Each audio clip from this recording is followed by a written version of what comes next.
Miles Morales finally gets to take the lead as Spider-Man on the big screen in an animated film like I've never seen before. So let's talk about it.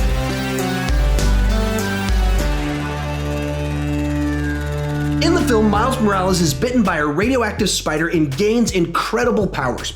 Before he masters his abilities, he's thrust into an adventure to save all of reality from Kingpin's evil schemes. Along the way, he meets several people who have powers similar to his own. So I actually saw this one back on Saturday, but as soon as I got home from seeing it, I was just wiped out sick for a couple of days. So I've been wanting to talk about this one. And with that in mind, go ahead and join me down in the comment section. If you've seen it, what did you think about it? And once you've seen it, tell me what you thought about it. Let's have a nice, lively discussion. With that said, let's get started talking about the good. And the first thing that comes to mind with this movie is the look. I have never seen a movie that looks like this before, and that's very much a good thing. They found a way to create this visual style that feels like a comic book come to life. Whether you're talking about the low frame rate, the way they frame the shots, the way the characters are just animated and drawn, all of it looks like a comic book. And then beyond that, inside of the story, there's comic book page turns, there's framing devices where it zooms in on a frame and then goes to another shot, there's elements where words appear on the screen, so many different things that I've just never seen something like this, and so it was just a real delight to see this movie. Except for Kingpin. I did not like the look of Kingpin. We'll get to that in a little bit later. But otherwise, this is a movie that is just so creatively drawn in a new way to animate a film. Along those same lines, the visual style meshes perfectly with the type of story that they're telling. It's very comic booky when they're incorporating Spider-Ham and Spider-Noir inside with Miles Morales and Peter Parker. And to do that, they picked a visual style that allows you to suspend disbelief in this context in a way and just go along with the story. The combination of the visual style and storytelling style create all these new opportunities to create a unique experience that is probably the most comic booky film I've ever seen. Another great thing about the film is the humor. It has a very sharp wit and a very diverse sense of humor. A lot of the humor comes from kind of poking fun a little bit at the Spider-Man movie franchise, but other aspects kind of tie into the different individual characters.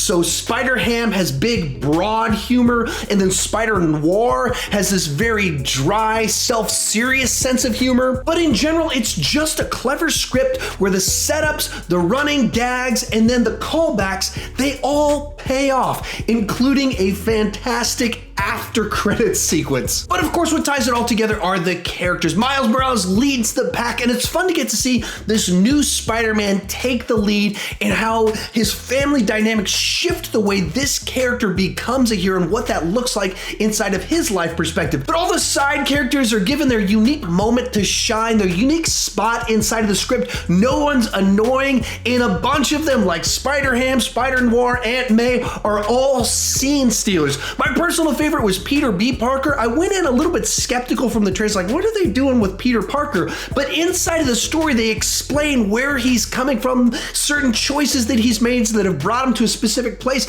and they give him a really powerful arc that I thoroughly enjoyed from beginning to end once I saw what they were doing with the character. But what really surprised me was how developed the villain set was. Kingpin is impressively threatening as well as characterized for a PG movie. What they're able to get away with as making him a dangerous villain where there's real stakes while keeping to a PG rating is actually pretty impressive for the modern era. Beyond that, his motives are clear. We know what he loves, we know what he values, we know what he will do to get what he loves. The other villains in the mix, some of the side villains, also tie into the story in different ways that I don't want to go into for spoiler reasons, but all of it feels like a great set of villains. From there, let's move on to the mixed aspects of this film. And the big thing that comes to mind here is that the film follows certain familiar formulas and templates in regards to team-up movies as well as story arcs about a new hero on an adventure with more experienced heroes.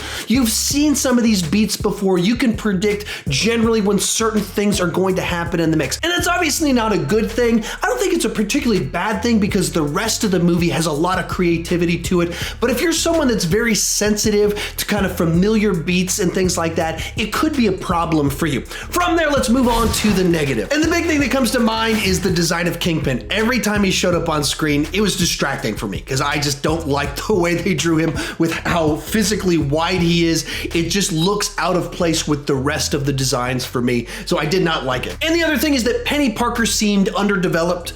The other characters seemed to get more of their moments to shine. You got a little taste of who they were a little bit more, and she seemed like the one a little bit further in the background, and so she should have gotten a little bit more time on screen.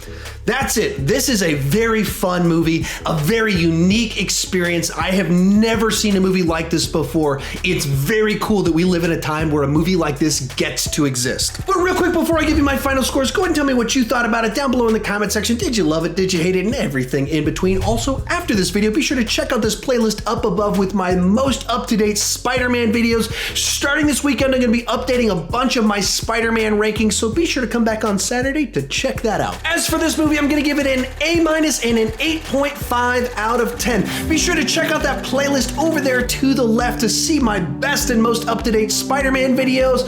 Thank you so much for watching, and keep talking movies too much.